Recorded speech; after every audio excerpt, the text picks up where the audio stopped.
So You Want to Be a Hero is made by and for ostensibly mature adults. As such, be advised that it may contain violence, sexual themes, and strong language such as raspberries or fook. It's fuck. The word is fuck, Trevor. Oh. Full content warning can be found in the episode description. Fuck.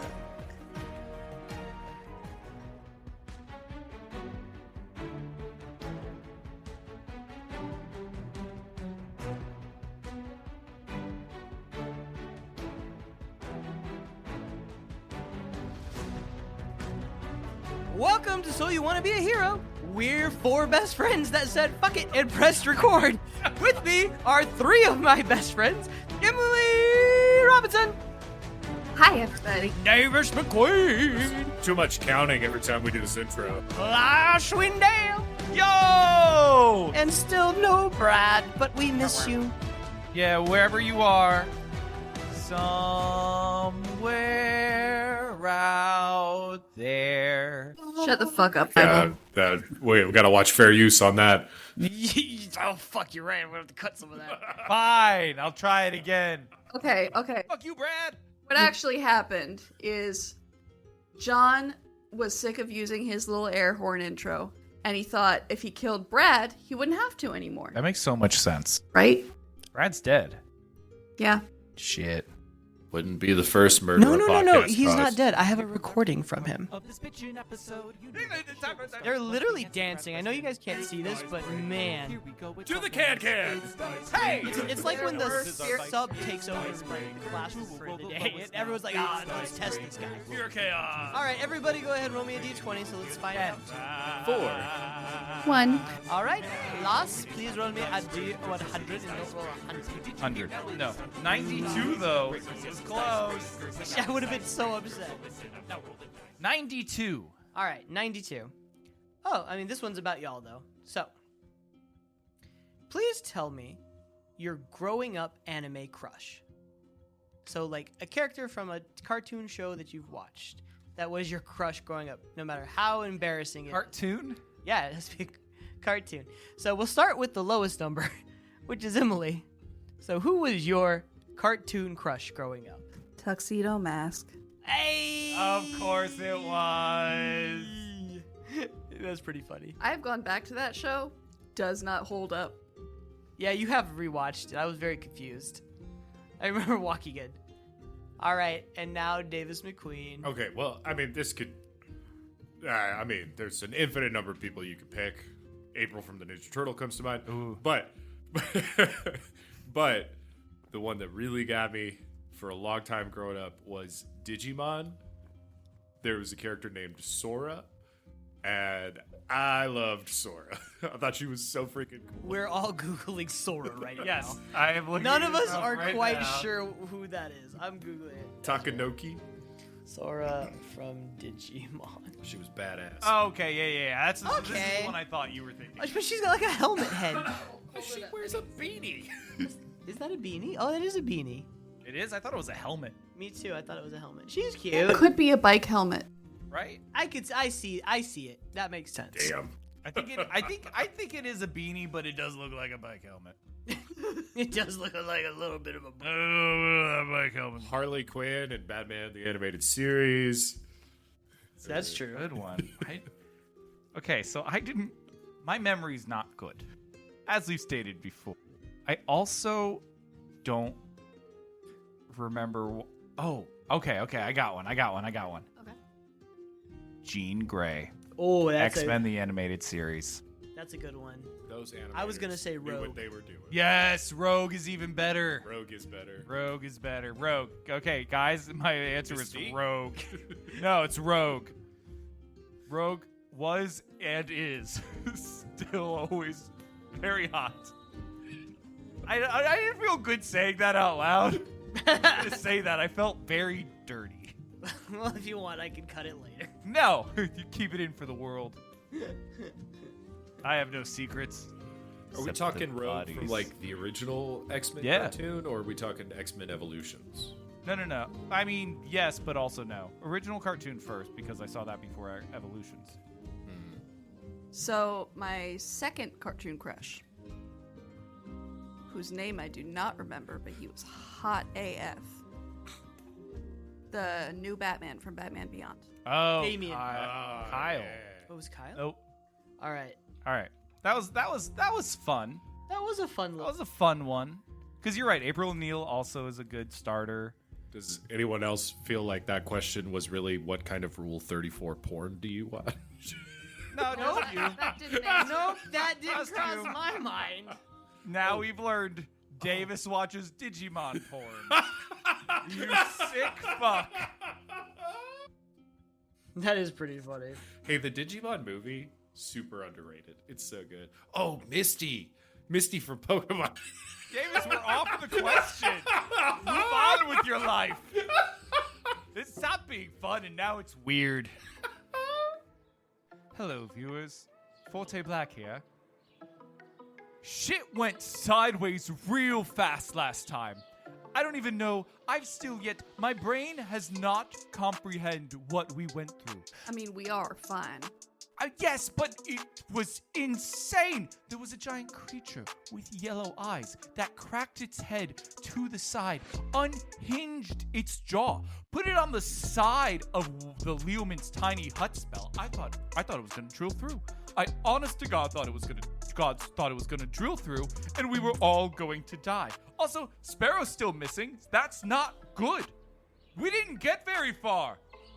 We got there. They built us a hut, we got haunted, and we left. Nobody slept. Oh, that's right. I'm tired. I'm exhausted. If I had to put it at a level, it'd be 1. And you skipped the part before the creature showed up where you were possessed by your demonic book. That didn't happen. I wasn't possessed by a demonic book. I definitely saw some weird shit. I'm not gonna deny that, but it definitely wasn't a book possession. Don't look at me like that, Tango. We're trying to give the people a recap here. Look, I think that covers it. I think so. Well, Shit's not good for Sparrow either. We got a tiny glimpse of that, and She's fine. We She- agreed she's fine. yes, we absolutely agreed she's fine. Viewers, don't tell Trevor. I don't think Sparrow's fine. Who are you whispering to? Nothing, no one. Tango. Let's continue. all right. As you follow the Villacaporians through the woods, they are clearly at home here. The way they navigate, they move without cracking a branch, moving a blade of grass out of the way. They feel as if they are true members of the forest, and that the forest is hiding them. It almost feels alive. As opposed to the three of you that sound very much like buffalo. One of you is very close to a buffalo walking through the woods. As Gloria is breaking branches and just taking bites of the plant life every once in a while. Unabashed. Actually eat sticks as well as plants.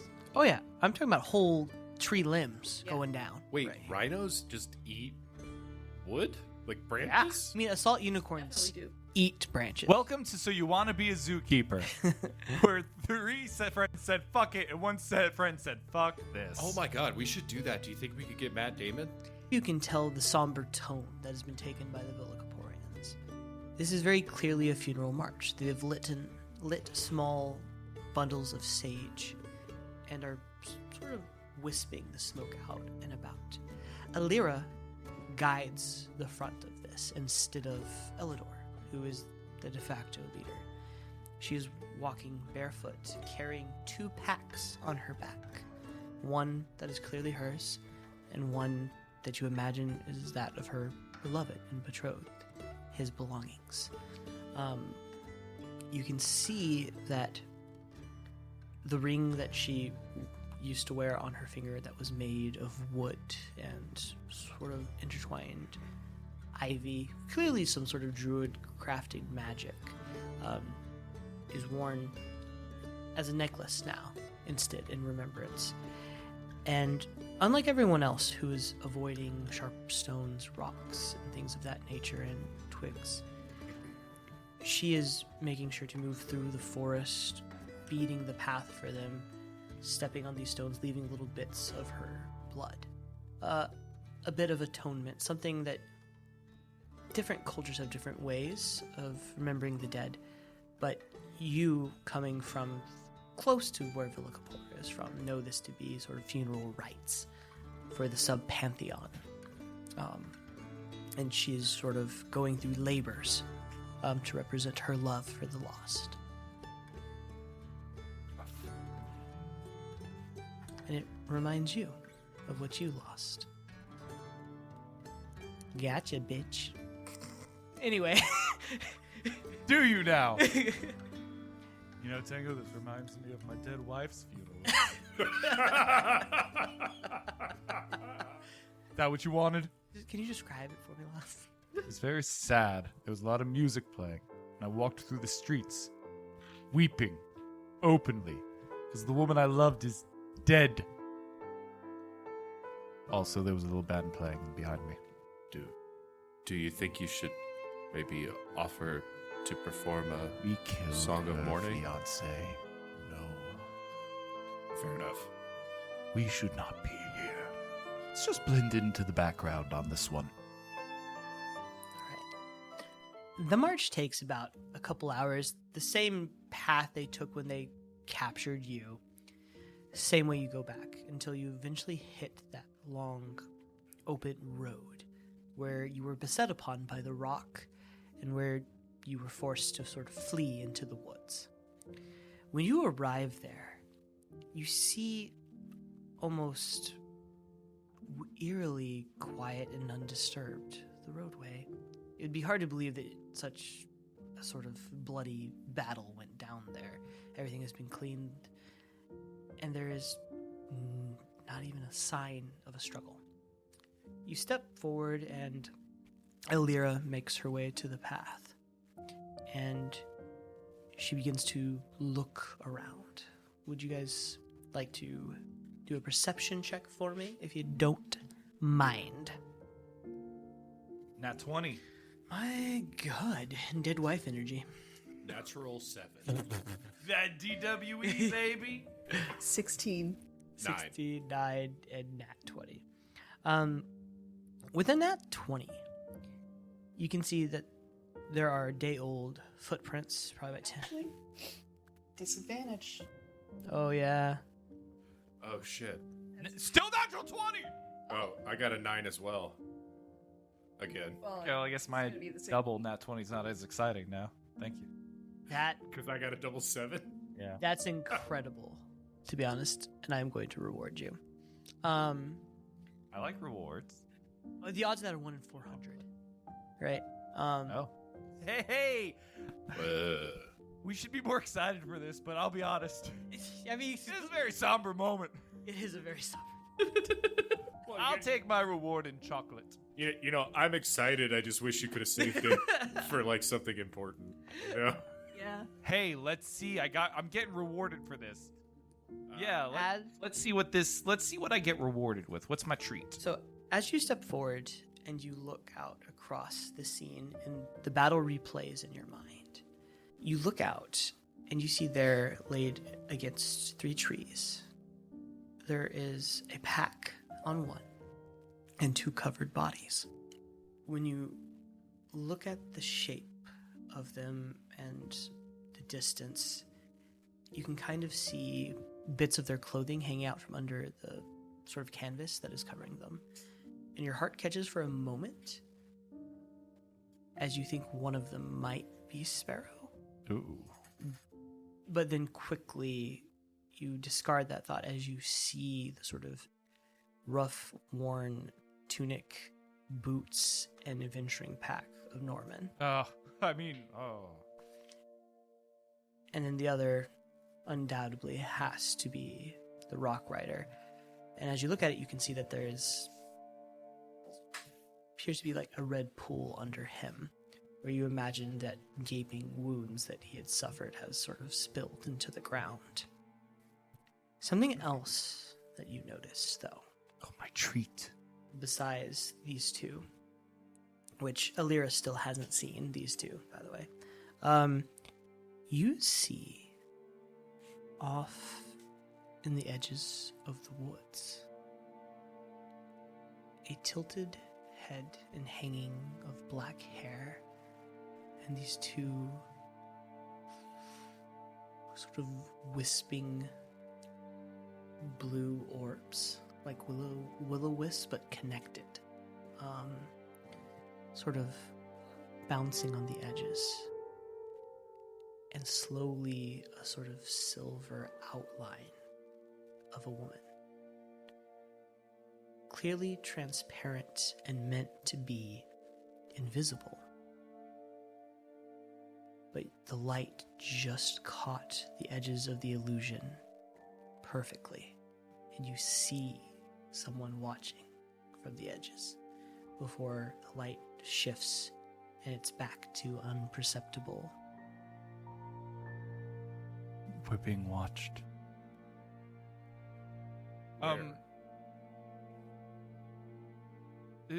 Everyone, sorry. The two bodies are over there. Apparently Norman didn't make it. Someone has to tell his niece. Oh no. Not it. But also Trevor and Tango. There's someone. This was over those two dead bodies? It was back far behind them. Okay, far probably behind 200 them. to 300 yards behind the bodies. We are being watched. I caught the glimpse of something with long black hair and blue eyes watching Trevor us from the immediately tree starts line. looking around. No, Trevor, stop, wait. Head turning, just on a swivel. Trevor, play cool. Ulfer looks at you. Everything all right? Sorry, I thought you said Will Ferrell looks at me. No, Ulfer.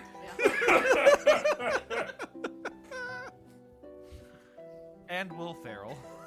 Both of them look No, just Ulfer. Played by Will Ferrell. Oliver. Sure.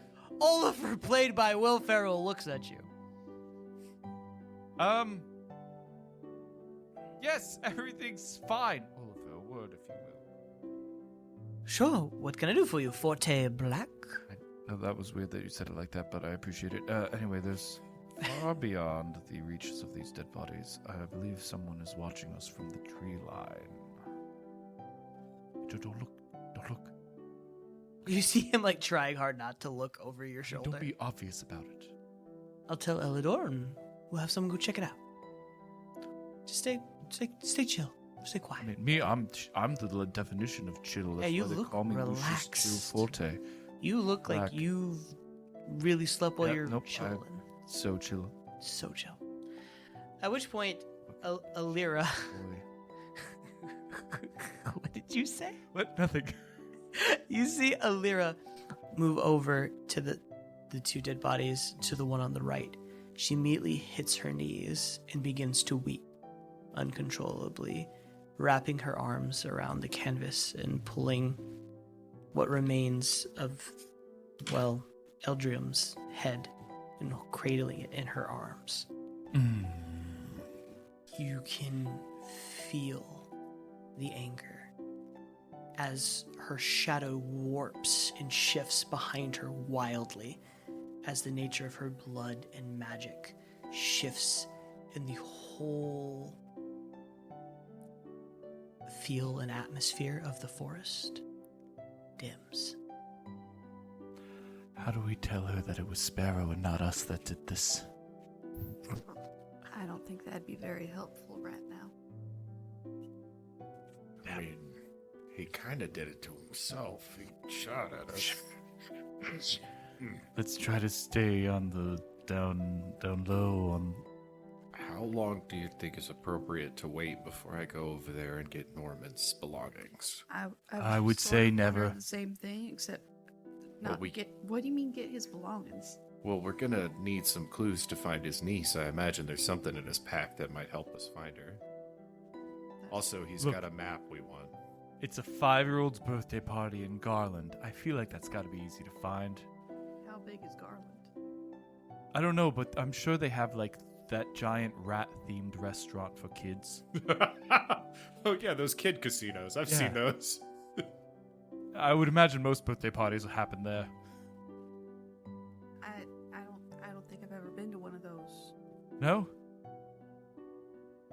Charlie's Kid Casinos. You've never been. They're all the rage. We didn't have any kid casinos at the monastery. That's fair. I guess you just had kids. So, as you're discussing Charlie's Kids Casinos, Hang on, let me write this down. I'm sorry, Brad. I'm not. As you're discussing Charlie's Kids Casinos, you hear sort of breaking your train of thought in the silence of the forest.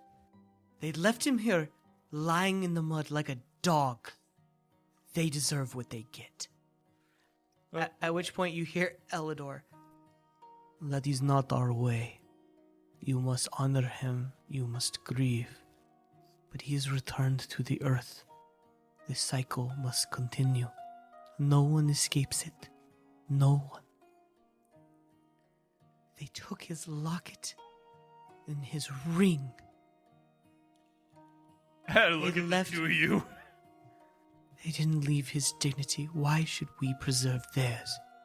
Did you guys take his locket and ring? I got taken by a giant bird, dude. I was taming a rock. No works. Good job, Trevor. I mean, I said it that way because it was like, I know it was just yesterday, but it feels like a real long time ago. So I don't think I'm pretty sure I didn't. Like, why would I do that? But, you know. But you didn't take anything off the dead body. I was on a rock at the time. I was in a rock's mouth. That was later. That was after. So as you're sort of sitting there talking, Saren, who is sort of in the back of the line towards y'all, I don't think it really matters who did it. Just that it happened. Well, I mean, it matters a little bit I'm if so sorry. I thought we were being quiet so as not to the disturb. vitriol is Oh no, I like to overhear things. I eavesdrop all the time. fantastic.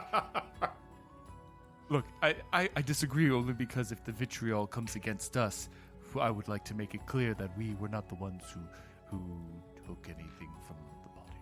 Oh, I mean, that's not how we do justice here. How do you do justice here? Well, it's very individual how it works out. Arborea is very... The circle of life follows, and you're expected, well, to sort of abide by how fate decides things will go. Elira is a little bit different, though. She's passionate. Good luck. Huh? And she takes a step away from you as the shadows are beginning to coalesce. As you see her marching through the line towards y'all. Do other people in this little group think she's weird? Did you are you asking someone or are you asking me? No. I mean, Trevor obviously has now had 2 weird experiences with her. Yeah, she seems a little neurospicy. How do other people Right. treat her? Neurospicy. Yeah, just a little divergent. On behalf of the neurospice, I take offense. Everyone seems pretty chill with her. Everyone seems to be having pretty good interactions. They kind of wave her off when she says things. You know what I mean? Like they sort of ignore it if it's too far off the wall. Okay, so they do think, they think it's normal that she's weird, but they do think she's weird. A few of them. Okay. I would say that Ulfer and Elidor tend to just ignore her. Elira tends to be a little more coddling for her. She's getting closer.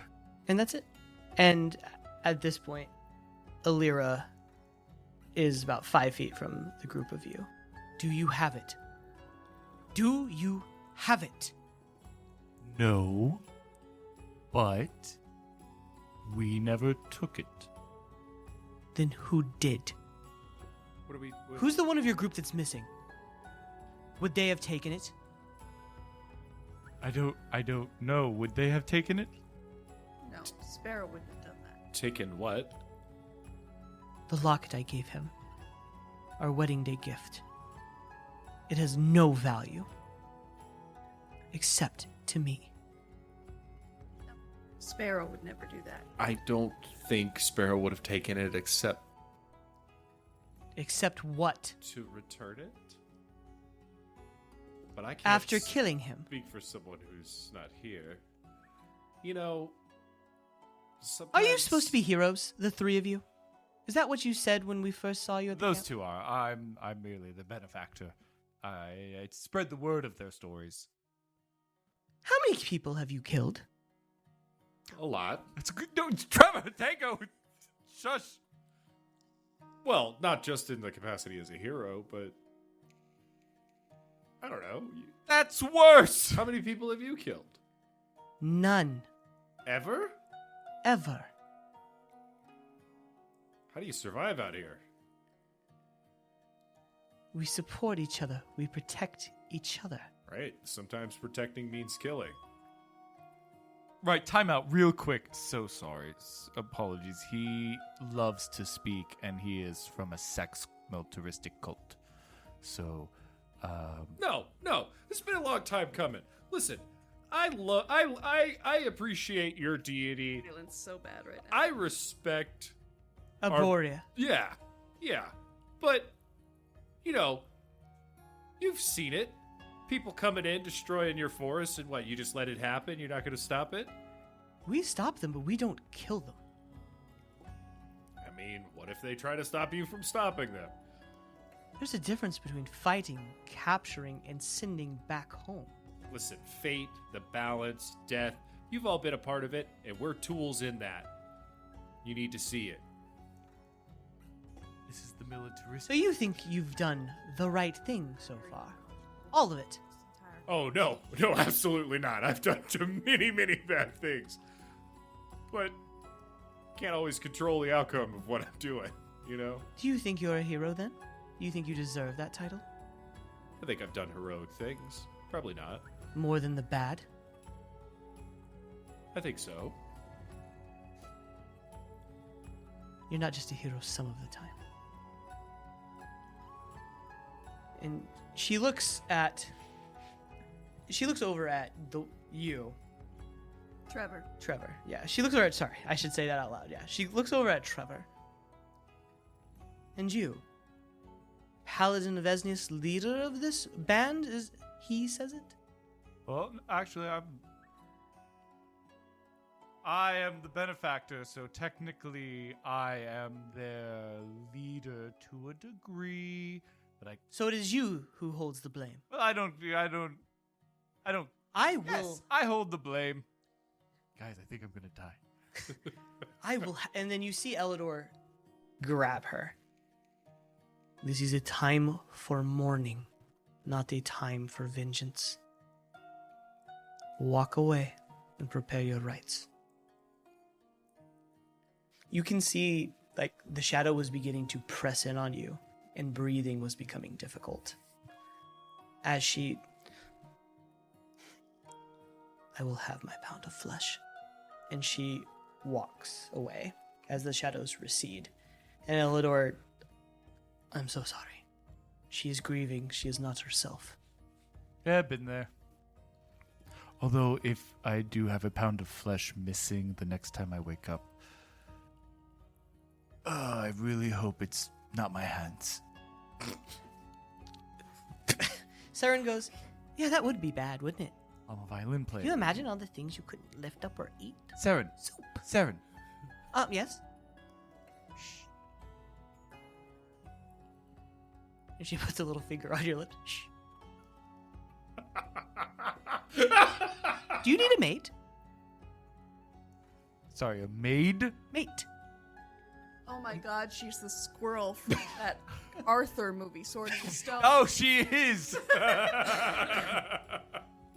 Right. No, thank you. Pass. There we go, we were talking about All right. movies that turn And she turns away. Yes. And you see Elidor even more just... Look, I get it. I deal with some crazies. It's not just that. This is my fault. It was my plan to get us into Arminsguar. We were going to. He's dead because of me. You are stuck here because of me. And who knows what had happened to this patrol who was caught out after night because of me. As far as people that we have killed, I would say that we are nearly the same at this point. Oh, I don't know. At least buildings are, Buildings don't survive our encounters, most part. I'm sorry. What have you done in general? Well, we burned down a butcher shop, destroyed the governor's mansion, and a giant ball went through the town of Taran. Though that wasn't technically our fault, we were just there for it. You sound more like raiders. No, we didn't steal anything. We tried to save people. Tried being the key word. We succeeded. Yes, we Saved definitely... a lot of people. Yes, we saved literally the entire town of Taran. Many people died. But we saved many, many more. So it's really a question of perspective. Sometimes you got to make a choice. Are you going to be the good guy, or Or you're just going to be the really good guy. You're gonna be the good guy. That's not really. Sorry, he's I from don't a think. I militaristic feel like they're sex not cult. articulating this correctly. I don't think I made the part clear. So at this point, you all hear singing begin to echo over top as you see what appears to be a lyra and Seren beginning a long sort of hymn. As they begin to druid craft Eldrum back into the earth. We dedicate them back into the cycle, into Auroria's embrace. It is about returning what was given to us, to the land. It is something that we share across many who worship this sub-pantheon of gods. Some return in fire to whence they came in ash and dust on a mountain or into a volcano. For us, we look for that of a new-born tree, soil where our life can produce the next. There's a balance to this world, surely you all see, that must be maintained. And Libra has broken it. Did you know of Libra? Yes, they are the ones who have corrupted rule. It is why everything has gone so astray. Sorry, I was kidnapped and not fully paying attention. I was distracted by Coco. I must not have been realizing this. Our run-in Taran was against Libra. They wanted something from Taran, and I'm pretty sure we stopped it. Forte, I think you're interrupting a funeral, right? Oh, son of a bitch. Everyone's watching you. Elira is shooting daggers at you, eyes-wise. God, this guy really dodged a bullet, huh? I don't like her. Did you say that out loud? I whispered it. I just slap. Okay. Backhand Tango. Okay. So as Okay, they don't know what bullets are in this world. Oh, The irony is he So- failed to dodge a bullet, literally. Let's not. so as they're returning him to the earth and druid crafting him, breaking him down into mud, soil, and nutrients, you see this small tree begin to grow from the soil. It's only about a foot tall and has a few branches with a few green leaves that are beginning to sprout. Death begets life. What may rot and decay will become new, fresh, and verdant once more. We will all meet you once more in her embrace in the deep earth, friend. And he moves and places a hand on the dirt. And as he lifts it, you see him sort of cut his hand and drip a few drops onto the tree. And everyone forms a line to do this. Do you wish to partake? If I don't get any dirty looks, I'll get in line. But if people look pissed that I'm in line, I'll get back out. Alira is hysterical and crying over on the edge. She does not appear focused on what is happening. So you get in line. Forte? Pass. Tango? I'm going to abstain as well. As you walk up and get in line, and you hear each of them speaking privately to Eldrum and to Gloria, giving prayers of safety, thanking for the life that was given for him, the amount of time he was given. It returns to thoughts of the monastery and to funerals that you were part of, the rites of those who passed on. For Esnius, were similar, very similar. And as you sort of are making your way to the line, even some of the hymns hold the same tune, the same cadence of notes. You almost know the words, but the people singing them are saying the wrong thing. It strikes you as a little odd, but the meanings are very similar and sweet. And you go, and do you cut your hand and do this? You go and you take the small ceremonial dagger and you cut your hand and you drip a few drops of blood. As it touches the soil, you see from one of the sprouts of the leaves a small little purple flower bloom. And since I saw other people saying words as they did this, I'll privately say to the tree corpse,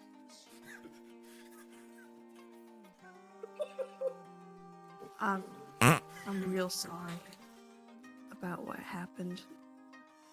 I wish things had gone differently. And I hope that whatever God you're with now, they give you peace.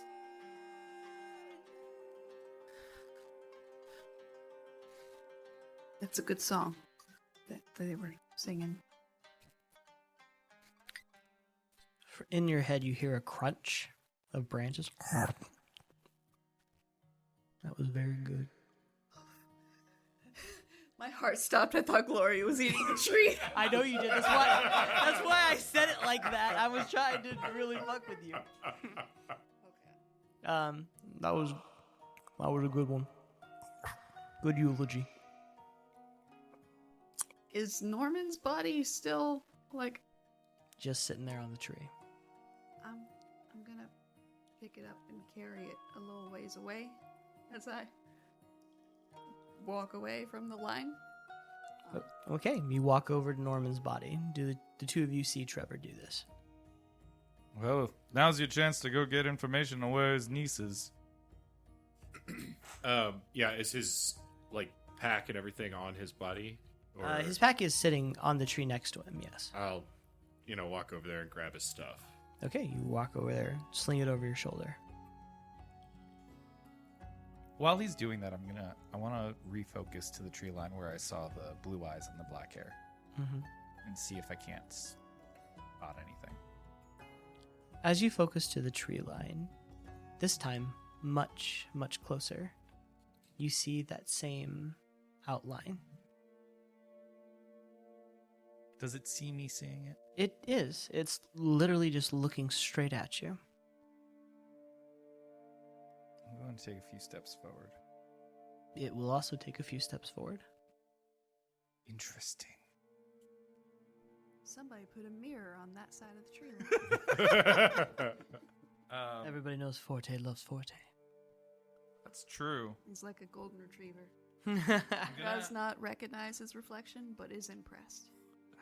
How far away am I, would you say? How far away am I from this? 30 feet. Okay, great. I would like to cast Friends so it knows that I'm friendly, since that's a cantrip of mine. Hey, I'm your friend. Let me manipulate you into being my friend. Look, it's just to be like, hey,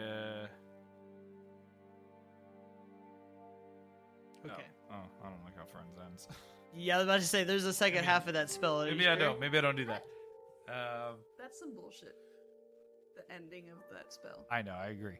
I'm going to approach cautiously Every step and- you take, it takes. towards me. Correct. Can I see if it's malicious at all in any of its Roll insight. 19. It does not appear aggressive.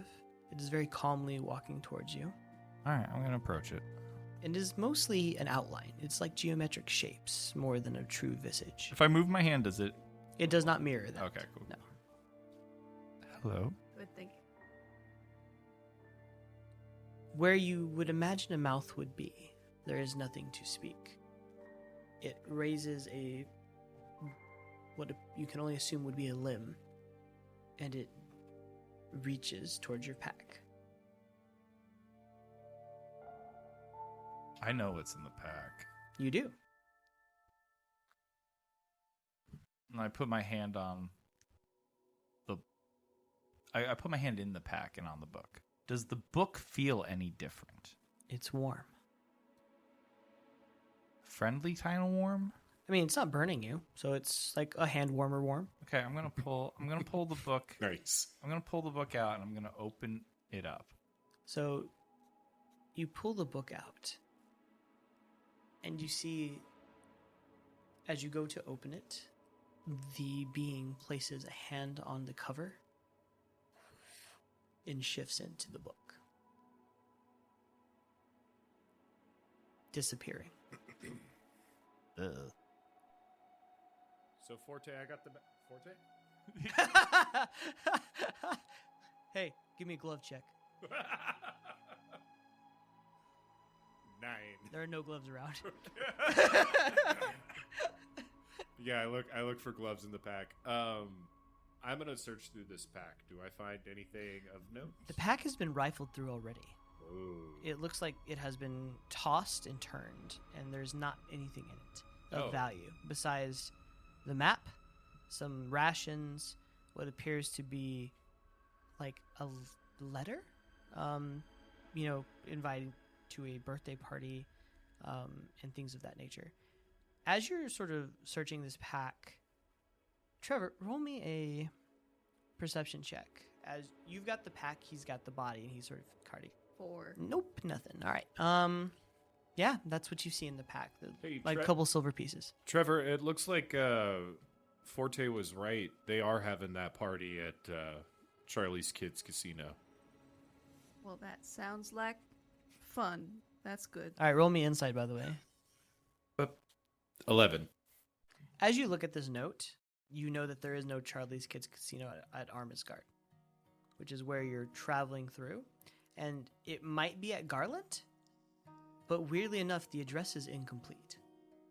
No one would ever be able to find wherever this is supposed to be.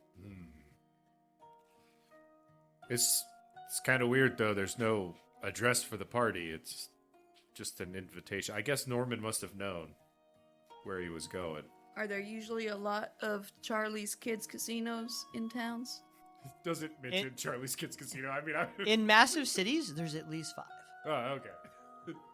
I mean, I don't. World building for you, Brad. I don't know how big Garland is, but It's massive. there's probably a few. Hey, where's Forte? Where is Forte? Have you walked off the road? I'm at the edge of the woods Okay, where the spirit and I met. sure. I'm going to call it a spirit. I have the book out in my hands real quick as I pull out a quill pen from my pack. And I scribble inside the book real quick, and I'm just go, was that you? Question mark. You get back 3 dots, and then you can almost feel a sigh, You got left on red, dude. and then a response. Oh, okay. I've been waiting to speak with you. Mr. Black. Now's not the best time. I'm in the middle of a funeral. Perhaps before I go to bed next? You are low on time. I suggest you make time. Shit. I look around. The group is packing up to leave. And at this point, Tango, you see him off in the corner holding the book. I'm checking the body for what's it called? Tattoo. Gold. That's what I was thinking. No. Well, he was a cleric of Esnius, so I'm looking for Esnius' holy symbol. Oh, a holy symbol? So that I can make sure I bury him with his goddess's symbol, because... You don't find a symbol. Hey, Tango? Is Esnius' symbol in that bag? I can't find it on him. Well, it seems like some critters or somebody rifled through it because a lot's missing, so it could have been taken. I don't see his mace around here either. Okay. Hey, telepathically. Don't make it too obvious you're looking, but Trevor Forte's goes stock still. Forte's just staring into the forest with that book in his hand. Maybe he's writing. Look at him over there. It's just you look and it's just the Blair Witch Project, and I'm just.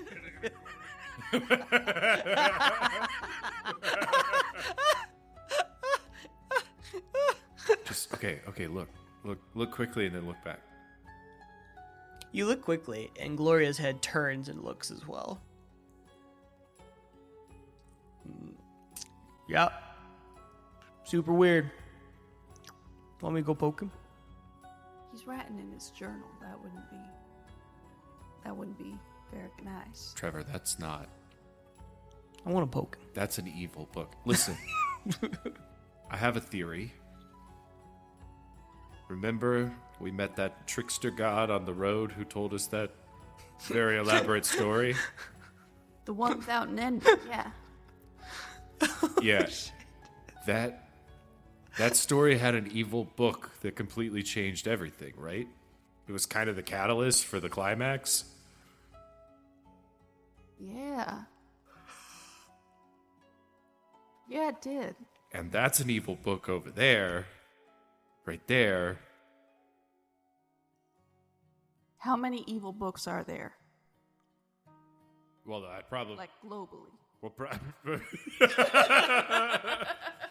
well, that really depends. I mean, you've got people back in Tarn who are He like, doesn't we gotta look like burn he all the reads. books. Hey, First, we need to... evil. sorry, Trevor, I didn't hear that.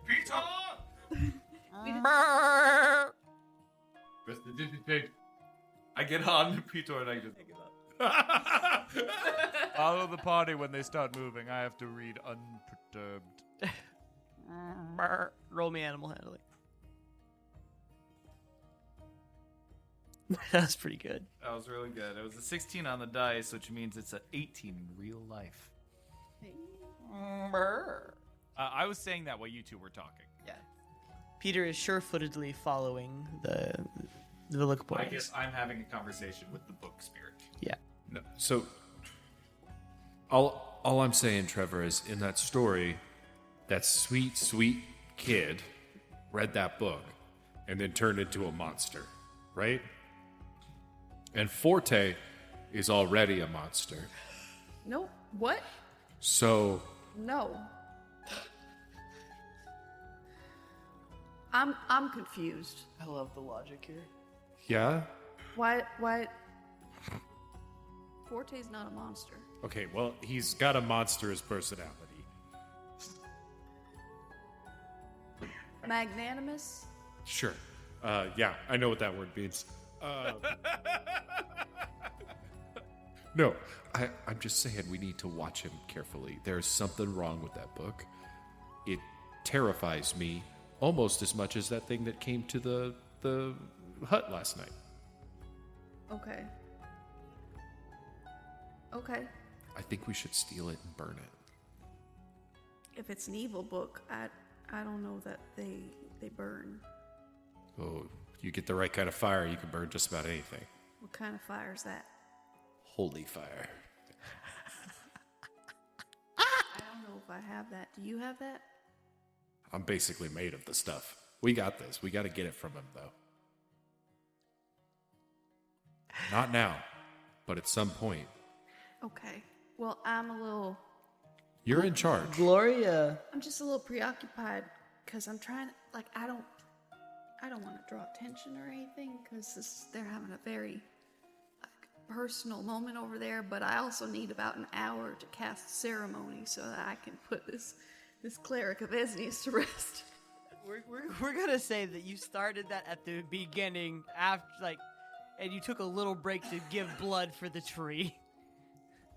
As you are discussing this, Gloria puts her horn through your legs and pops you onto her. We're moving. And then she looks at Tango and kind of swats you with her tail. It's a long rhino tail. You're a small man. That's fair. I'm gonna pick up the body and put it on the rhino so he can finish the ceremony. Oh no, we're saying that it's already done. Yeah, we're saying DM caveat that Okay. that you made that happen already. Unless you want to take Norman. No, I'm leaving Norman. Okay, I figured you didn't want his body. I'm leaving Norman with the corpse tree so that as he decomposes, he can feed the tree. Nice, I like it. Great. The caravan's leaving, and we just drag that body and drop it in this holy tree. That's where it was before. It's fine. Shut up. That's you being a cleric of Esnius. Are you though? Anyway, continuing. No, I'm a fucking paladin. I know. Deal with it. As you're making your way down the road, what are you writing in this book? And are you guys just letting it happen? Well, first off, I'm not writing anything outside of me being like, you have my attention. What? Speak. So, you say, speak. And you get back. In this place, limited is our communication. I need to show you things. We need to get to the Broken Mountain. Starcaller, there is more at stake here than you know. Then I just go, Forte. Mr. Black. I'll accept it. Alright, so we just gotta get to the Broken Mountain. Then we'll talk more. We will. Be careful of what hunts at night. Keep me close. Do you know more about those creatures? You get back. There's a prolonged time frame before you hear the scratching once more. I built their forerunner. That's when I closed the book and put it away. The audacity of attending a funeral and whipping out a necromancy book. You guys are assuming it's a necromancy book. As far as I'm concerned, it's an informational tome Of necromancy. of where it happened to my wife. Necromancy! Anyway. Sorry, of where happened to your wife? No, I definitely misspoke and combined a few words. What? No. You're not familiar with High Gothic. You can't read cursive. Yeah, okay, fair enough. I am literate, but I cannot tell what he's writing. Writing, yes. It is far too Forte flourished. only and writes fancy. in cursive. Yeah, it's very, very fancy and flourished. There are lots of swooping lines. Hey, I think Forte's just writing gibberish in that book. He's got really bad penmanship. That tracks. How dare you? You ever seen a musician's writing? Fucking awful. No, Trevor wouldn't say that. Back up. Okay, try it again. Stinking terrible. So, Only doctors are worse, I hear. you travel for the most part of the day, at which point there comes a break in the roadway where there's a second path. There's a campground not too far from here that the Rulians have used. We'll set up camp on the outer edges of that. It's already been prepared, and there's plains there where we can find level ground. And you see the group begin to make off to the left. And the three of you follow the rock way overhead. About another hour of walking before you reach the campsite. And what awaits for you there is smelled first before it is seen. There is a sickeningly sweet smell on the air, and a bit of iron, and maybe what smells like rot. As you sort of turn the corner to the clearing, the verdant green you expect to see is covered in shades of rusted red, orange, and black tarred blood, as entrails hang from the trees. Legs and limbs are scattered all throughout, and the ripped-up remains of a Rulian, what appears to be escort caravan, has been left scattered to the wind, maimed and destroyed by beasts who were not interested in eating, but in mutilation, murder, and chaos. You can hear everyone's breath catch in their throats. Forte, go look. Hey, Trevor, we should go talk over here really quick. Go look for Sparrow. No. Go. No. Okay, then you distract Trevor. Okay. It sounds like a plan. What? Sorry, let me get down from Gloria so I can hear y'all better.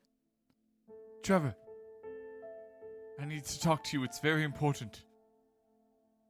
Is it about this massacre site? Because I feel like that's kind of... It is. Forte. Yes? Forte. Trevor.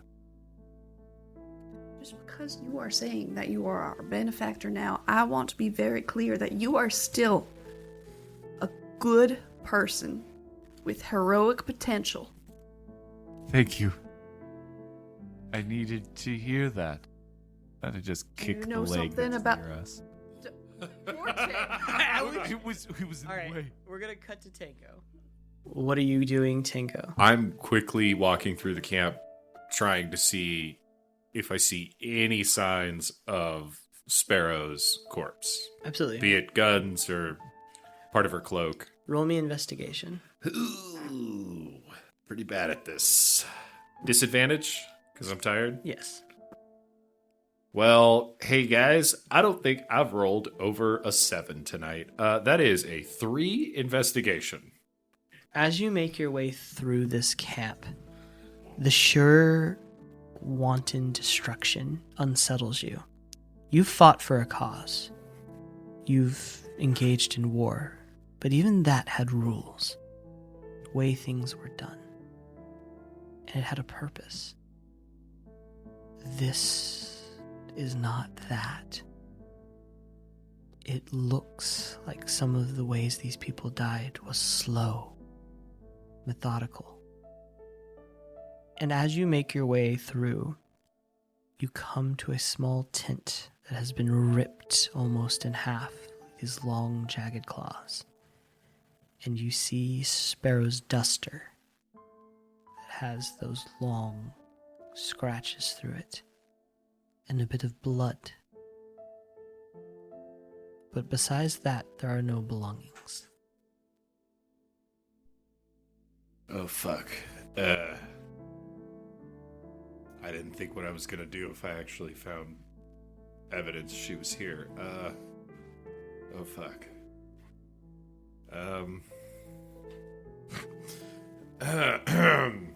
Okay. I want to look at the dead bodies on the ground. Okay. Does it seem like whatever attacked them infected them in some way. You know, so right. Yeah. Is there a potential disease issue here with the corpse? So roll me medicine. Okay. Step 1. Step 2, prosper. 5. As you look at these bodies, they are so mutilated, decayed, and warped. It is hard to tell, but there doesn't appear to be anything that is put together enough to stand or walk. These things would have to mend themselves first. And you can't tell the difference between one body and 15 from how everything is scattered. Fuck. Okay, Trevor, I was just trying to distract you for Tango's sake. I know nothing about this. Obviously, I freaked the fuck out. I just saw it the second I saw you, but Tango wanted me to distract you. So that way you wouldn't... Why? Well, so you wouldn't think Sparrow's remains were littered here among the rest of the bodies. In your head, Forte. What? I found Sparrow's duster. Oh! Why Sparrow wouldn't be? Here? That Trevor's like just stuttering and like holding his breastplate where Emmy's antlers are just peeking out of the neck. Yes. Sparrow's duster is here. I don't know why I sang that, but I did. And it's very uncomfortable. But Tango just messaged me, and I can't takes off lie. running. Yeah, that's a fair response. I just turn around, I go, so, you know that missing party member we have? Saren is the one closest yeah. to you. Oh, good. Yeah? We found her jacket.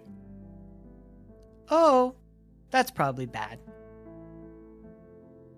Do you want me to read the entrails for you? What? It's a form of divination. Elrond! What's your name? Eleanor. Eleanor! Elidor. I'm gonna get it right eventually. Tango, what happened? What'd you see? Oh. You're here and not with Forte. I motioned to the duster on the ground. Did you just hear for off in the... I kneel down and I want to inspect the duster. Roll investigation. You see Saren go to the nearest pile of limbs and sort of entrails and begin picking them up and putting them in a bowl. What was it? Well, it was gonna be a 15, but I'm exhausted. So it's a nat 1. As you look at Trevor's duster. Sparrow's duster. Sorry, you're right. Wow, you have the nat 1. I did nat 1. As you look at Sparrow's duster, your vision begins to close in like a tunnel. You pop back to the moment you met her on the road, the first person who joined your adventuring band. She wasn't always easy to get along with or to work with, but she never left your side. You didn't picture ever having to adventure without her. And as you look at her, the only way forward is to believe that this didn't happen. No. That's not her duster. It can't be. There's not enough blood. She can't be dead. No.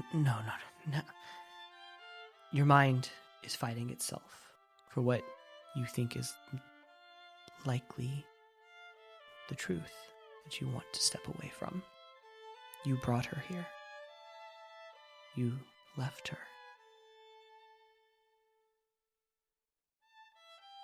Could she defend herself?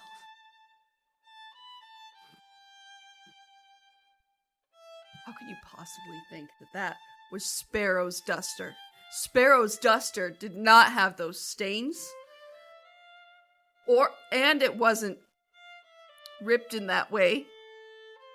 That's not... And she probably got it at a city.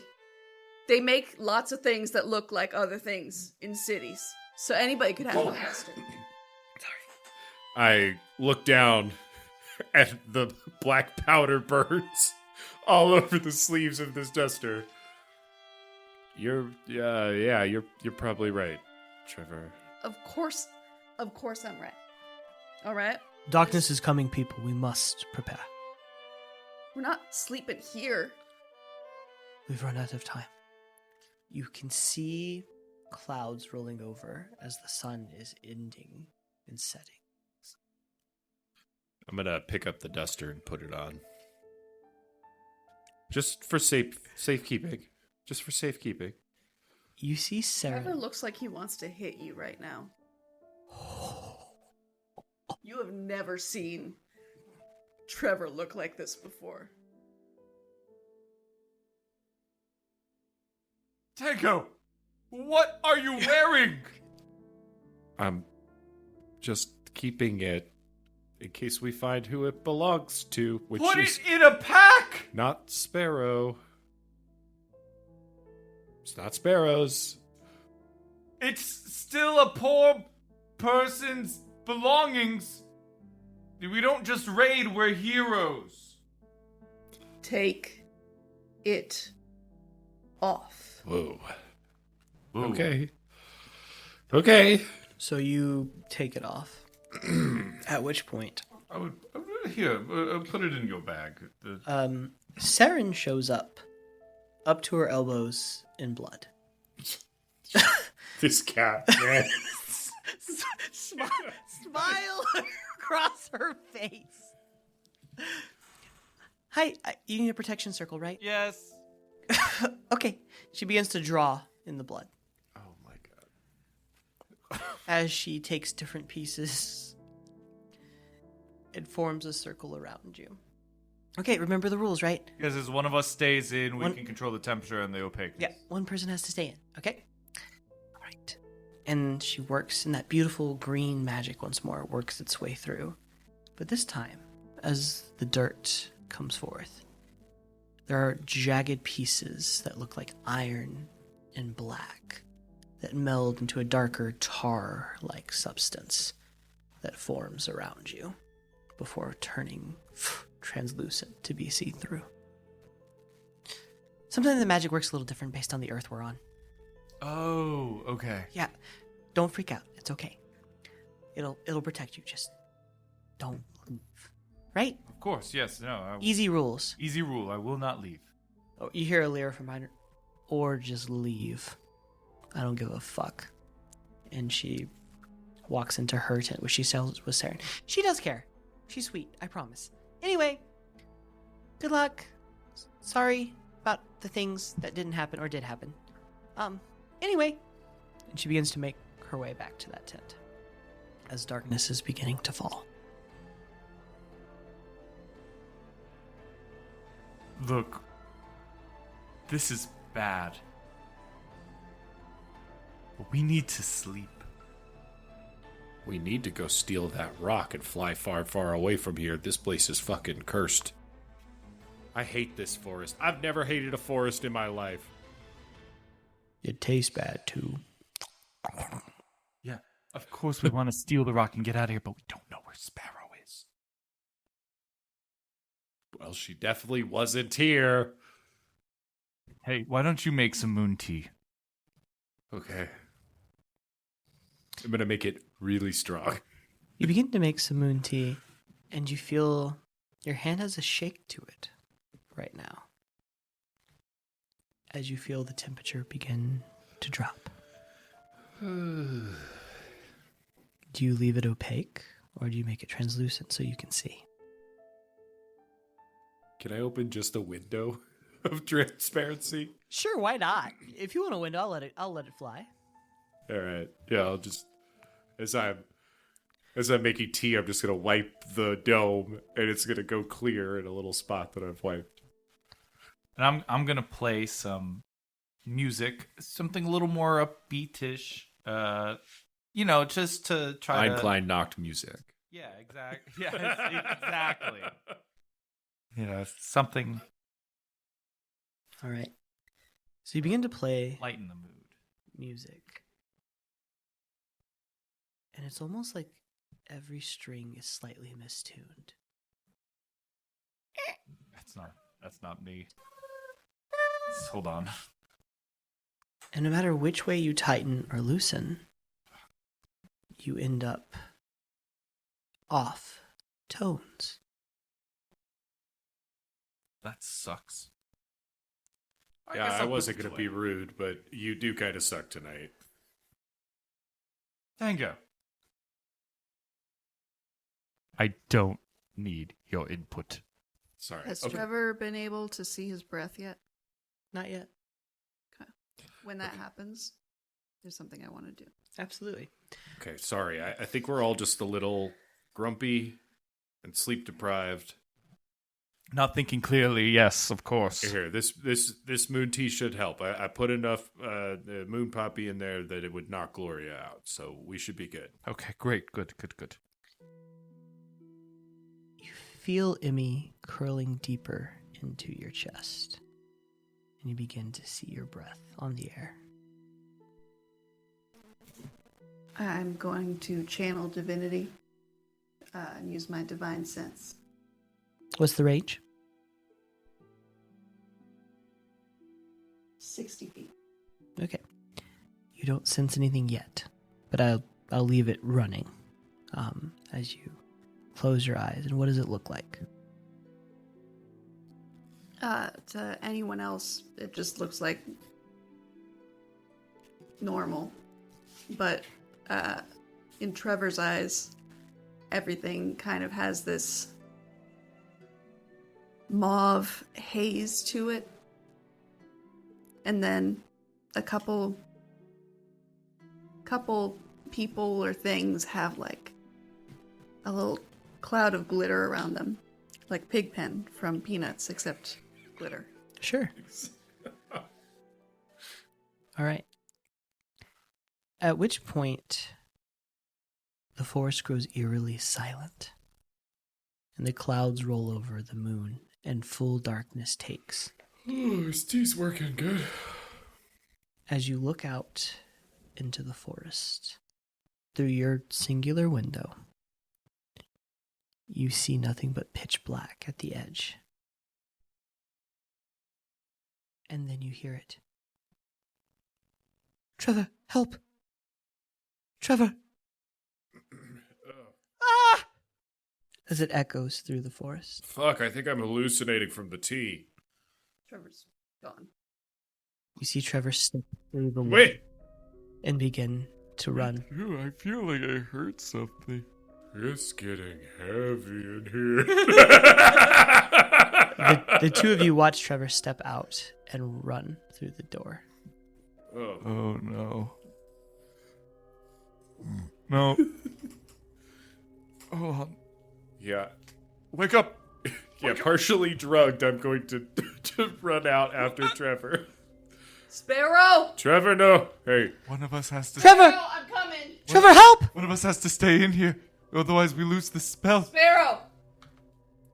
You begin to head towards the tree line. Transparent. You haven't hit. the whole thing. You haven't hit the 60 feet.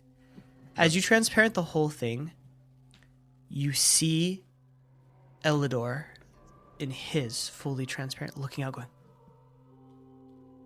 As he looks over at you, and you are heading straight for the woods, at the edges of the far side, about 100 yards away, you see a rustling almost faster than the eye can see at the edge of the tree line, making its way through the woods, heading in the direction that Trevor is running. I'm gonna produce flame, jogging behind to give us some light. Sparrow, I need you to keep talking to me so I can hear you. Trevor, I'm scared. And you hear it echoing, Trevor, I'm scared, Trevor, I'm scared, Trevor, I'm scared. And just different tones. Trevor, I'm scared. In every direction, as the first ping on your divine sense goes off. Okay, what would you roll to, like, I guess, would it be insight to see if you recognize this is not good? Roll insight. You are also... I am on drugs and I got a 5. Disadvantage sucks. This is a trip. All right, are you staying in the bubble, Forte? for the time being. They're almost 100 feet away at this point, disappearing into the darkness of the woods. Can I make eye contact with Elidor? Elidor? Yes.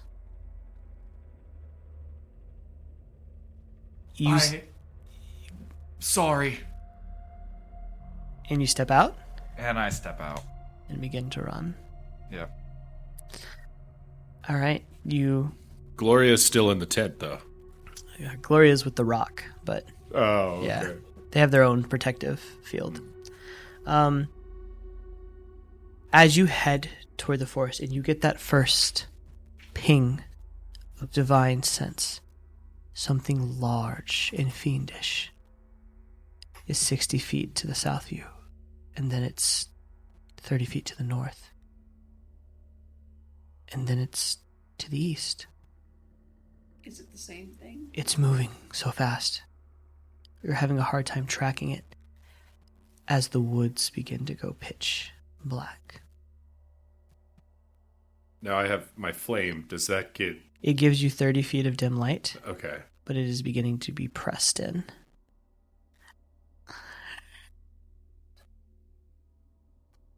Oh, fuck. This is the worst trip I've ever had. Trevor, we got to get back inside. And I need both of you to roll perception.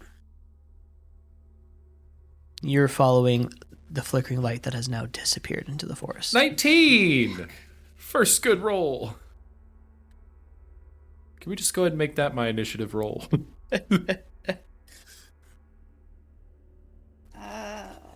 Perception, you say? Yes.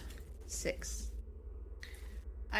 Trevor's doing his best to just run towards the evil that he sees. Mm-hmm.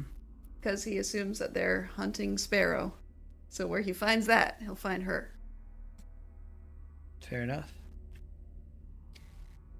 At this point, I'm going to need initiative from everyone, please. Is that an ability check? Initiative? I mean, technically, Or yes. exhaustion purposes? No, just roll flat initiative. I don't. Let's give it a fighting chance here. Natural 20.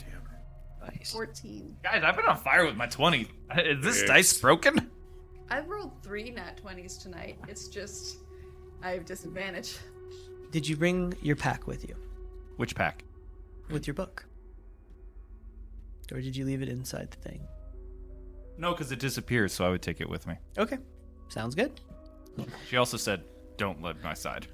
She did. I just curious if you listened. So, at this point, you. What were the scores? 14? 14. Davis? 6. 6 and nat 20, right? Correct. You enter the woods, and you see, huddled in this small globe of darkness that is beginning to envelop them, your 2 party members about 30 feet away from you. And you see, crouching around the edges, the creature. Long, distended jaw, pustule of glowing ectoplasm on its neck, giant long limbs, its head cocked at an unnatural angle as it's moving towards them, silently stalking, razor sharp claws dripping in tar-like black substance. What would you like to do? Well, the first thing I'm going to do is use my Bardic Inspiration to cast one of my Star Song table spells. Because I can use Bardic Inspiration to give inspiration or to use it to attack a bad person. Okay. So I'm going to do that, but I have to roll, because I only have a 1d, I think 8 in Bardic Inspiration. I can only roll a 1d8 and use those parts of the Okay. thing. So I'm going to go ahead and roll that, and let's see what number we land on. Okay. Number 1. No. Oh, I see. It's not terrible. So what happens with this specific Bardic Inspiration is that otherworldly whispers rack the target creature's mind, and it must make a charisma saving throw. On a failure, it takes psychic damage equal to 2 rolls of your Bardic Inspiration die and is frightened of you until your next turn. Unless, of course, it cannot be frightened, in which case it would just take the psychic damage. Okay. It can't be frightened, but let's see if it takes the psychic damage. Go ahead and roll your damage. 6 and 3, so it would take 9 psychic damage. So as these wisps of this sort of whispers make their way, they and begin to rack this creature's mind. Both of you turn and see 5 feet from Trevor, mouth distended to take a giant bite and rip his head off. This creature, having been lit in this ethereal this ethereal light from Forte's attack, as he sits there, eyes wide at what has occurred. My bonus action, I'm going to also pull out my violin. yeah. Okay.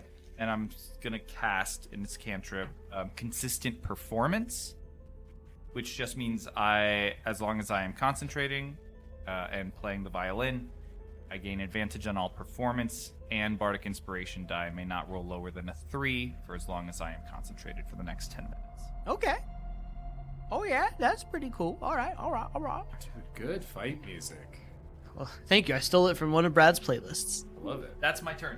I obviously joined the group. Yes. Surrounded by light. Okay. So at this point, the creature turns and looks directly at Trevor. Save me, Trevor. Save me. Trevor, I need a wisdom save before it begins its turn. 14. That is enough to pass. Invoking images of your friend's dismay and pain, you see her strapped to this obelisk. You see the pain, the blood, the sinew. And you shake it off just as this creature goes. It strikes out at you twice. It will miss with the first. The second will be an 18 to hit. Just hits. You will take 8 damage as it rakes across you, and I need a Constitution saving throw. As this inky black tar works its way into your body. Oh no. 13. 13 will just fail. You are now poisoned. At the beginning of each of your turns, you take 1d4 damage. Oh, shit. Okay. I believe it is now... What was your number, Tango? I'm sorry. What was your initiative? 6. Okay, so Emily, you're up.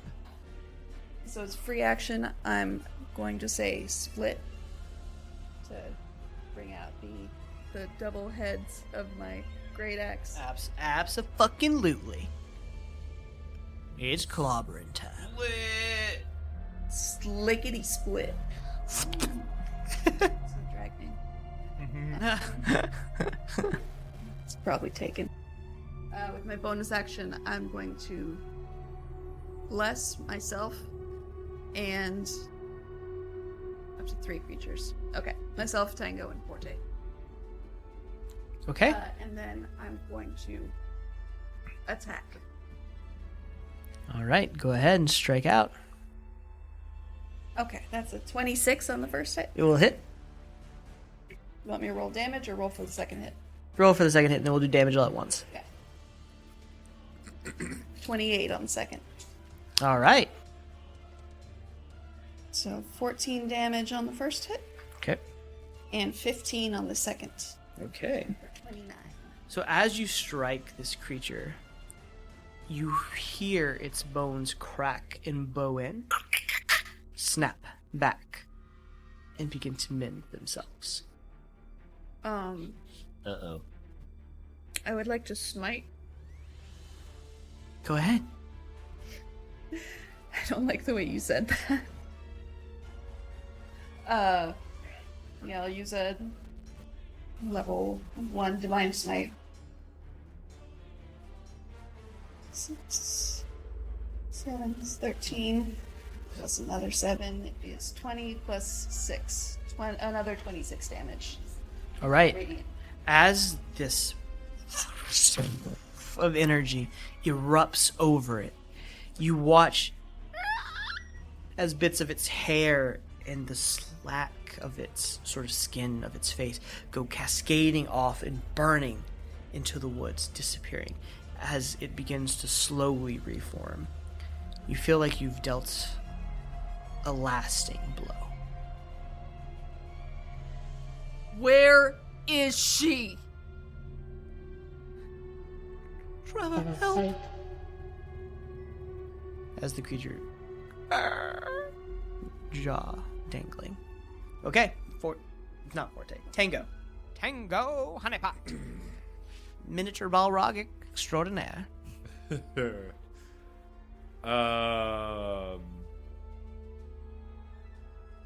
Okay. I am going to run up and throw this fire I'm holding at this thing. So I'm going to convert 2 sorcery points to do this as a bonus action. Hit with Produce Flame. All right. That's going to be an 18 to hit. That will hit. Okay. That is going to do 10 fire damage. Okay. So as it hits, the fire licks over it and burns away some more of its skin and sinew and muscle. You smell burning pork, or sweet pork. And then I'm gonna grab Trevor's leg. Trevor, we gotta get out of here. And I'm gonna cast a warding bond. Okay. I think that's what it's called. Hold on. Yeah, it splits the damage between the two of you. Yeah. Okay. Yeah. Okay. At which point, For the record, I also took 4 damage on my turn. understood. For poison, thank you. You hear the rustling of trees as 3 more things appear inside your divine sense.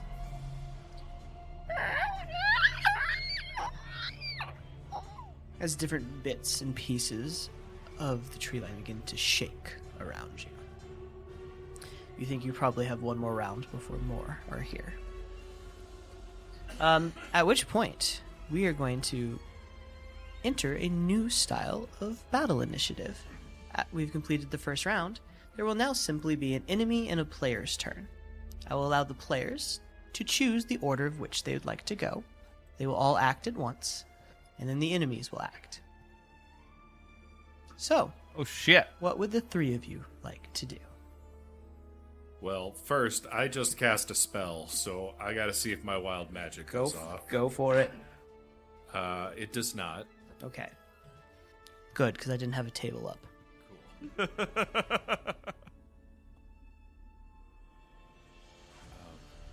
Right. I can cast.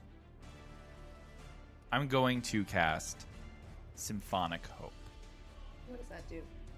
That ends and helps resist any fear, frightened, or charm checks we have to make. Oh, sweet. And gains a temporary 2d6 hit points on all of us, and if there are any creatures within 30 feet of the monstrous or undead type, they must make a wisdom save or become frightened.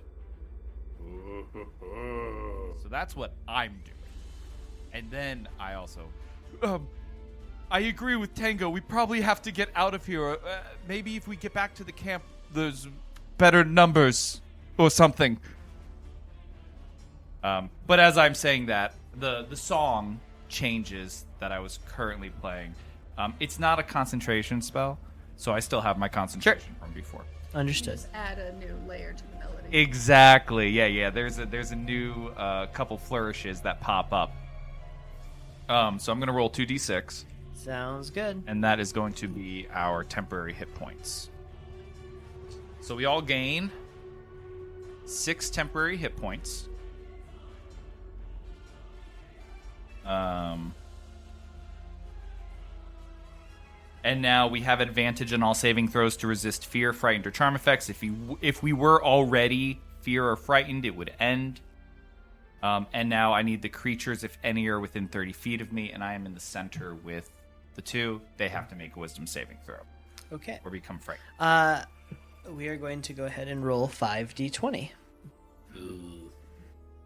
They have to beat a 14. A 14. All right. On wisdom, you said? On wisdom. All right. They have a +0. All right. Here we go. There are 2 nat 20s in there. What the fuck, John? Stealing all our luck. You said it was a 14, right? 14 is what they have to beat. Meets it, beats it, right? Yeah. All right. So that's crazy good roll. As you play the symphonic hope, you move your hand and you feel the starlight of another hand touch yours. And you feel her presence as you strike the chords. And as you play the final note, a shockwave of white light illuminating the space. And you see the one in the front of you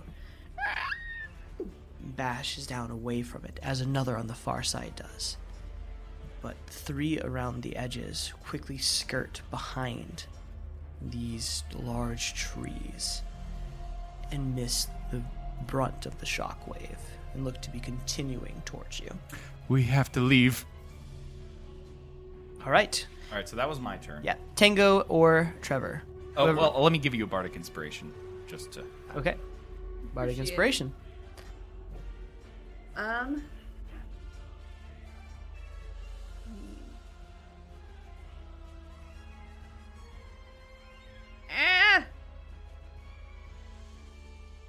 I want to do the smart thing.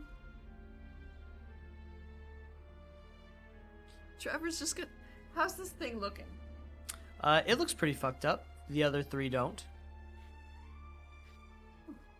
And in another turn, more will be coming. Do we know that? John said it. You know at least 5 are here. I mean, it's about to be 4. I only frightened 2 of them. Yeah, but I'm gonna kill this one. Oh, it's up to you. What are you doing? Decision time. I'm attacking. Okay, Tango. What are you doing? Go ahead and do your rolls to hit for me. I'm gonna summon Chris P. I'm gonna pull out the little business card. Hey! Right, it was something like crispy, that. crispy. Yeah. Hey, Crispy P! Hey, wait, what the fuck's going on here? Chris, I need you to get us back to one of those huts. Oh, shit. I'm on it, boss.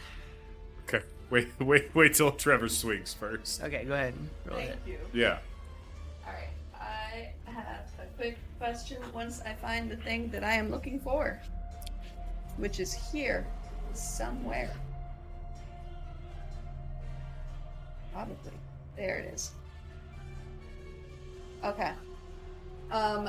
So one of the ones that came closer, is it within 5 feet of the one that I'm currently? Sure. Sweet. Okay, so I have the Great Axe Cleave ability. Okay. And for the listeners, that means once per turn, if I hit a creature with a melee attack using a Great Axe, I can make another free melee attack with it against a second creature within 5 feet of that first, if it's within my reach. On a hit, that second creature takes the Great Axe's damage, but without the ability modifier. Unless the modifier is negative. So, first attack. 28. Hits. Cool. Attack on the other guy. Okay. 16. I mean, that will hit. That will hit. Good. Thank you. Okay. And then second hit is only on the one guy.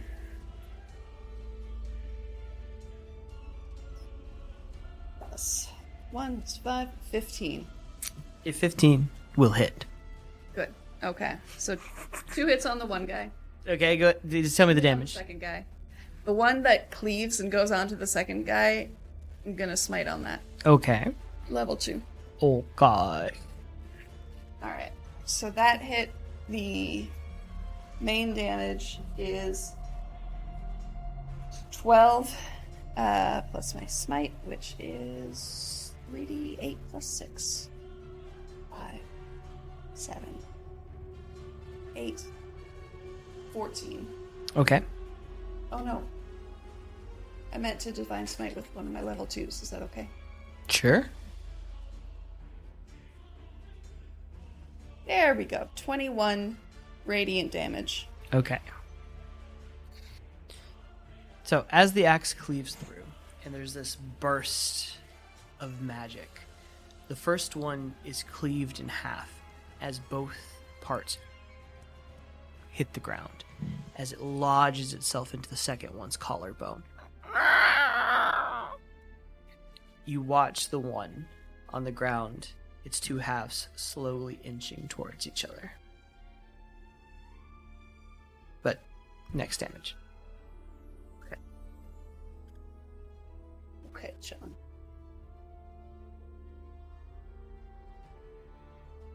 Okay. 9. Okay, that will not hit.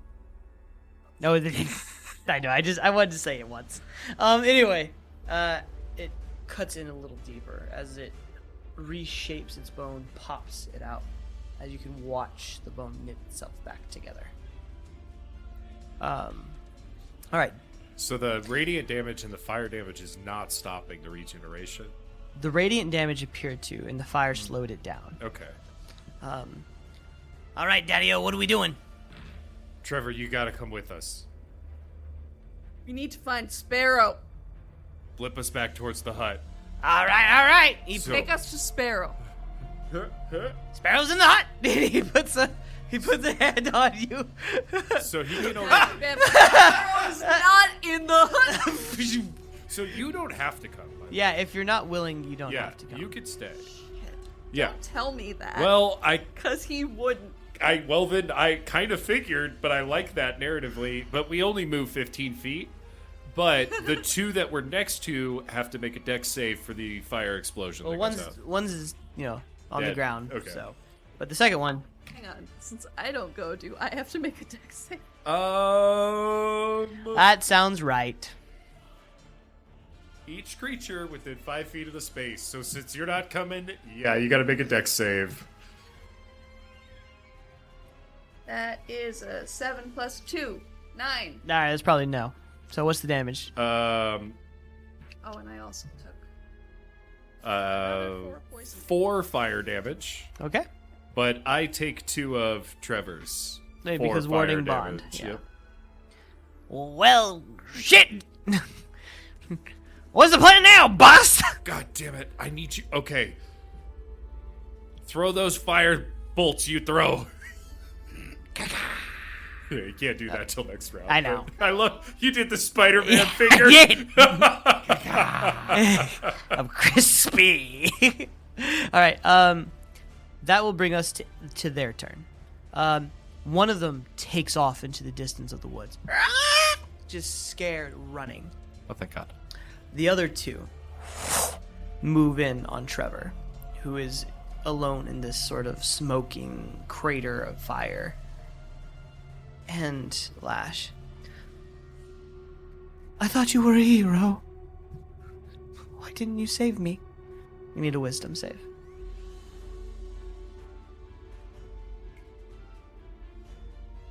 Dirty 20. Oh, actually, plus stuff. Okay. You're good. And it will strike out twice. First one misses. Second one misses. The second one will move in and go to grapple you. Don't forget your. I need an athletics check, please. Oh yeah. I've been using athletics, you say? Yes.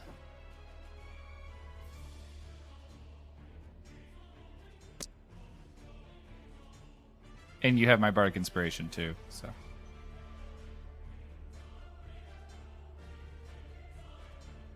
get bless on that. It's also a skill check, so disadvantage, please, because you're exhausted. Listen here, you little bitch.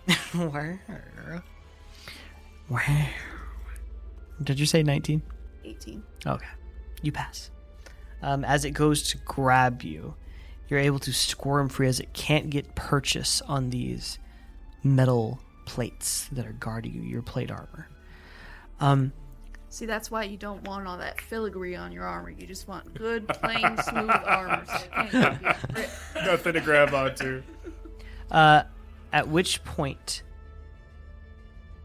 you watch as the shadows coalesce around Trevor. And I need a wisdom saving throw. Or I'm sorry, not a wisdom saving throw. I need a constitution saving throw. You watch the shadows warp and pull around your feet. I fail. Is it that bad? It's a nat 1. Okay. Well, this is what happens. The two of you watch as shadow wrap around Trevor and pull him into the ground. And then, almost like a piece of fishing line tethered, pulls the shadow back to the edge of the camp and into one of the huts as you watch Illyra close her hand as from the shadow you appear. So Trevor got dragged all the way back to the hut. Yes, by Illyra. Okay. And now we move to y'all's turn. Run! Hey! Uh, Don't leave me here, kid! You're not. No, you ain't doing it like this. Crispy ain't go down like this. how Not close, again. Not again! How close are Forte and I? About 5 feet. And how far is the hut from us? About 40. Okay. Forte, hold on. Chris, do it again. Alright. Right before he teleports us, I'm gonna turn and I'm gonna produce flame again, but this time when I throw it, it's gonna turn into a big flaming sphere and land where those other monsters were. Okay. So let's see if wild magic goes off. It does not. They have to make a dex save. They both fail. Great. That is going to be not a lot of damage. That is 3 fire damage. 3. So 3 fire damage? Mm-hmm. Alright, you watch as it ignites the edges of the tatters of what looks like clothes that it once wore. As it burns at the edges. Okay, do you have any movement left after that? Yeah, because we moved 15 feet for free, so I have my full 30 from there. So I'm going to start running. Same. Oh, sorry, 25. I got little So- legs. Oh, but So that's you still- are just on the edge and not quite in, but you will make it in I mean, I'm going to... by 5 feet. I mean, I'll also bonus action sprint. Yeah, you'll definitely make it. Yeah. So you, Have you used your action? You could probably pull Tango in. I could. but would Forte? Be a hero. No, he ain't there yet. He just sprints. He said run, and he's just sprinting. All right, Tango, your little legs. You get 25 feet. You're right at the edge of the dome. At which point it is now their turn. Great. Sorry, man. With unreal speed, the two that are not frightened bound forward on all 4 legs, their joints cracking as they leap into the air, and they strike at you twice each. Okay, warding bond dropped, by the way, when I threw my flaming sphere. Okay, got it. All right, does 14 hit you? Yes. Okay, so everything hits you then. All 4 attacks will go through. What are the numbers? We've got 14, we've got nat 20, 23, and then 18. Fuck. Okay. So I shield the 14 Okay. and block it, but then the other ones just shatter it as they Come through. crashing through. Yeah. Okay. So the first one, I'm gonna be so out of magic. you get 8 damage, and I need a con save. Oh boy. Okay. Saves aren't a disadvantage, right? Correct. None. And you're blessed. Oh, that's a D4 on the Yep, plus. D4 on the plus.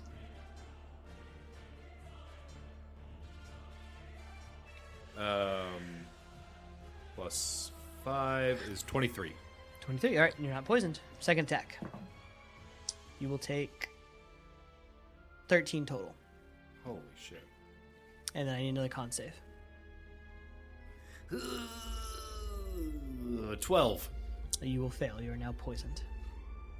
You'll take a D4 at the top of your turn. And then the last will be just 5. Just 5 total damage. Okay, no poison. Well, I do Why? need a con save to see if the poison moves to the next stage. Nat 20, so 28. Okay, you're good. So all 4 attacks hit you. Well, 3 of the attacks hit you. And you feel the dark sort of tar as it rips into your leg. It takes a bit of your haunch with it. Oh, fuck. And I'm going to go ahead and say we move to the top of your turn. Great. Is there enough poison damage to take you down? No. Okay, well So- then roll the poison and then do whatever you want. I take my 2 damage. On one of those attacks, they raked me across the chest and ripped that necklace that was holding the ring, and I'm falling back, and like in Lord of the Rings, as I reach up for the ring, it slips onto my finger, and I'm going to make a fist, and I'm going to expend all my charges, because fuck these guys, I'm going full wild magic. I'm doing 3 wild magic surges. Okay, let me pull up a table. Meanwhile, I get in there and I go, Tango! Shit! And this is great, because I'm doing this as I fall through the dome. I'm just releasing a shit ton of So is it magic. is it three surges? Yeah. All right, go ahead and roll me D100s, please. 3 times.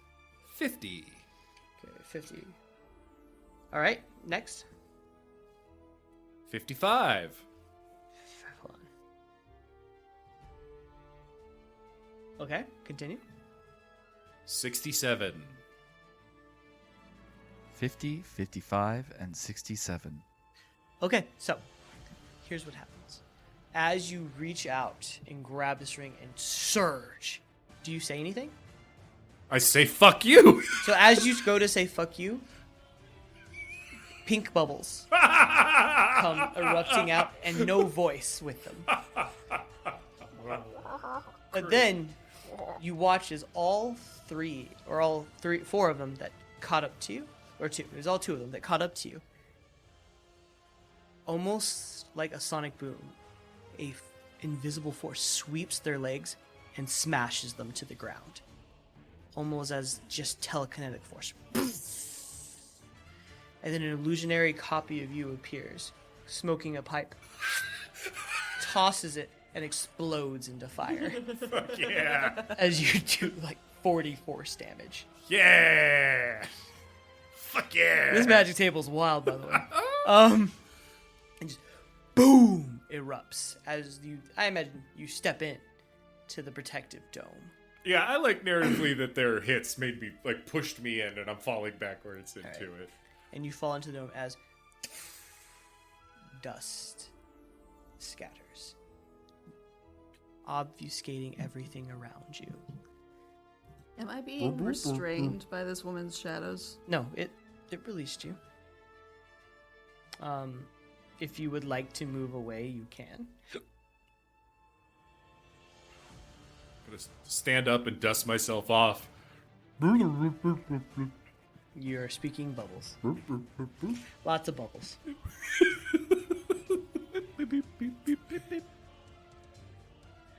right. All right, I've dropped my axe and pulled out my hand crossbow, Mhm. and I'm gonna shoot the closest one. So you stick your hand outside, shoot, and then pull it back. I mean, you can't see anything. There's just dust in the air everywhere. But sure. put your hand out and you shoot. Roll at disadvantage for me. Why can't I see anything? All the dust from the force sonic boom that just scattered dirt and dust into the air. Still got divine sense. Sure, you have a general direction, which is why I'm letting you shoot. Okay. And the DM doesn't want you to do something. The sass. It's fine. If she wants to step out and die, she can. I don't think Emily wants to. I think Trevor wants to. There's a big difference. All right, so it's miss on the first. Okay. And it's a miss on the second.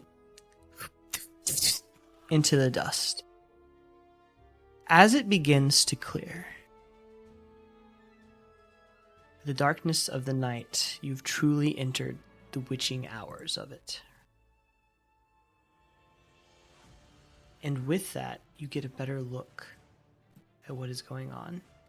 And you see 30, 40 of these yellow eyes at the edge of the wood line, as the 4 that are in front of you that have been smashed into bits all sit in these piles of blood and gore and ooh and are beginning to knit themselves back together, slowly moving inward. What the hell? And at the edge of the forest, you see a small ethereal blue shape. Elven, it looks like. Long hair, duster, hat, carrying a case. It moves to the center of the grove, where you can see it closer, the features. And as it gets closer, the visage changes. You see a body haggard and torn. Scars, cuts, bruises, a swollen eye, arms chained above it, feet below. To nothing that you see. Clearly an illusion, perhaps? Some sort of magic. But you see the pain, which is real. And the 3 of you feel that cold washing over once more. And there's a sound of a familiar voice. We're waiting for you. Please don't be late. I don't think she'll last very long. And you hear that familiar scream once more, echo in the night, of your best friend. And Trevor screams with it. And Trevor screams with it. And that's where we're calling it for the night. This is So You Want to Be a Hero. We're 4 best friends that said, fuck it, and pressed record. My name's John Garza, and I like trauma. With me always are Emily Robinson. Fuck it. Laus Weindel. Yo. And Davis McQueen. Not fuck it. Fuck you, John. Fuck you. Oh, come on. You know the 6 episodes I get, I gotta make an impact. That's right. Oh my goodness, guys. John, if it wasn't fodder for therapy. That's true. I need to make sure that all those psychiatrists and psychologists get their pay and their due. But who else deserves their due? As all of you who are listening to us, we thank you and we hope that you follow us on other social media, including Blue Sky, Threads, Instagram, and Discord. Yeah. Did I get them all? Did I get it this time, boys? Huh? Oh, and no, I don't think we do TikTok anymore. I think we stopped that. But Brad does that. Hey, Brad. Brad, we miss you. I think our social media coordinator deleted the app on the one day it wasn't available anymore and then can't re-download it. I don't know how that all happened and worked. But anyway, we thank you and ask you to join us there. Yeah. And we also want to give a due to the Bard Queen, who's letting us use her song as our outro. Thank you, Bard Queen. Thank you, Bard. Armageddon is indeed at our door. Armageddon is indeed at our door. Play us off, Bard Queen. And for everybody else, stay heroic out there.